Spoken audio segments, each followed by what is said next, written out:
Following the conclusion of What If Season 3, a brand new trailer for the upcoming Friendly Neighborhood Spider-Man was released, set to premiere on Disney Plus next month. We're diving into this trailer because it presents a refreshing perspective on familiar storylines. It showcases an exciting new approach that Marvel Studios is taking with animation, setting it apart from live-action formats.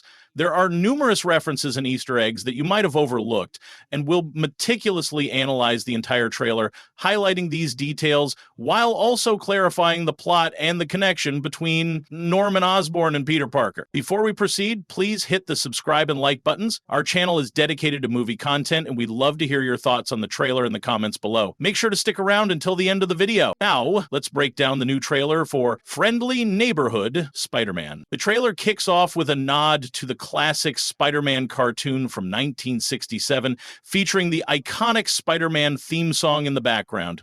This leads us to a fresh depiction of Spider-Man alongside Harry Osborne, referencing their first appearance in Amazing Fantasy 15. Next, we get a glimpse of the innovative animation style that Marvel has chosen for this Spider-Man series, and I'm really impressed. The unique shading and artistic approach create a dynamic comic book feel, bringing the visuals to life. As we dive into this trailer, we encounter numerous elements that resonate with Spider-Man's rich history. For example, Peter Parker attends Midtown High. However, as the characters are introduced one by one, there are still some whose identities remain uncertain. As the storyline unfolds, it becomes evident that they are drawing inspiration from various Spider-Man narratives, including those from the MCU. Immediately, we are left wondering about the identity of the individual on the left. Peter's embarrassed reaction following their interaction suggests she could be Mary Jane, but there's also a possibility that the girl with blue lipstick next to him might be Gwen Stacy. This remains ambiguous even with the dialogue activated. Although Spider-Man's suit may not impress at first, something that will be humorously pointed out later in the trailer, there's a clear note that reads, "Mask Ideas." In class, he's doodling, reminiscent of our own school days, sketching the iconic Spider-Man costume, reflecting his aspirations. However, he clearly lacks the resources to bring that vision to life. This is evident when he awkwardly excuses himself from class to thwart a robbery, donning a makeshift version of the costume, which is quite typical for a high school student. We see him swinging alongside some kids who are cheering, and soon he will find himself rescuing Harry Osborn. In a dramatic moment, he tumbles over a car, catching Harry Osborn just in time, only to be trapped in an alley where a live stream is taking place. It's a bit odd that they are targeting this kid, but nuisance streamers are a reality. Given Norman Osborn's wealth and fame in this universe, it makes sense that his son Harry would also be in the spotlight, leading to this streaming for attention. The scrolling screen names include Jay Wilcox, right at the start, paying homage to Marvel colorist John Wilcox, known for his work on Spectacular Spider-Man. There's also a nod to Dumb and Dumber with the line, "Kick his ass, Seabass," and a reference to the Avengers, dubbing him the new Avengers Trash Man, indicating the presence of Avengers in this universe, which will be confirmed later. We catch a glimpse of Spider-Man swinging past the iconic train, famously halted by Tobey Maguire's Spider-Man in the original film.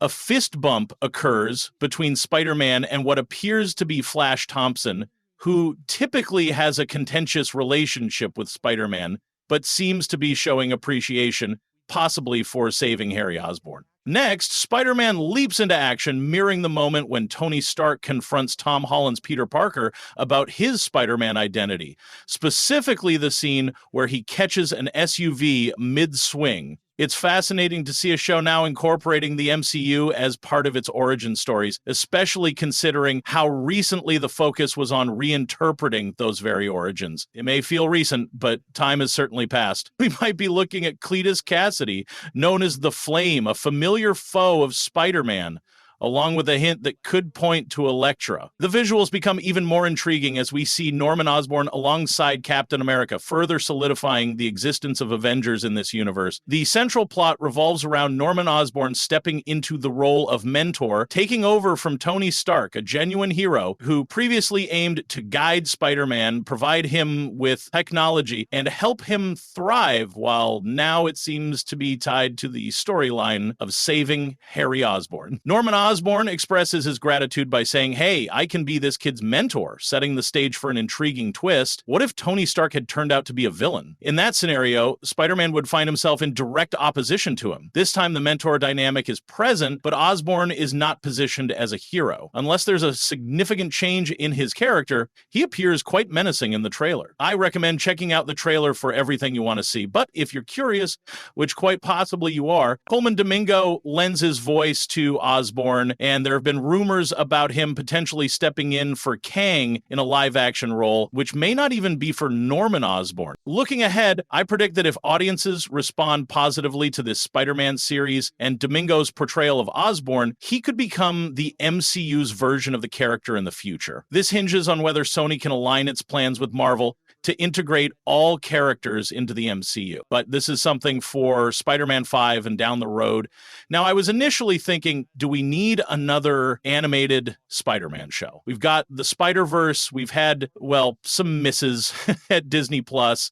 And I was wondering how I would feel about this. I usually go into things with an open mind. I'm fully on board with this show. It looks fantastic. It's not intended to compete with the MCU or be part of it. Rather, it offers a fresh perspective on Spider-Man. As a fan of the character, I'm excited. I was also intrigued by the art style. Early glimpses and behind-the-scenes footage from Comic-Cons earlier this year left me underwhelmed, as I thought it looked subpar. However, the style has improved since then. There are numerous details that remain unaddressed. The design aims to resemble a comic book panel, and perhaps a second-hand account fails to capture its essence. However, this looks fantastic on every level. Impressive art and a compelling story have me fully engaged. We're seeing some familiar adaptations alongside unexpected twists. The uncertainty of what lies ahead adds to my excitement for the series overall. I trust Marvel to deliver, especially after their success with X-Men 97, which they cleverly integrated into the trailer. While we might already be aware, there could be new Spider-Man fans tuning in who missed X-Men 97. I see plenty of chances for the show to be truly remarkable. Plus, with its release just a month away, we won't have to wait long. I'd love to hear your thoughts in the comments. How do you feel about the trailer? What are your expectations for the show? If you spotted any Easter eggs or details I might have overlooked, please share them, and I'll be sure to highlight them in future discussions on the channel. Before we wrap up, don't forget to subscribe and activate the notification bell to stay updated with our content. If you enjoyed today's video, hitting the like button would mean a lot to me. So, as always, I'm Andrew.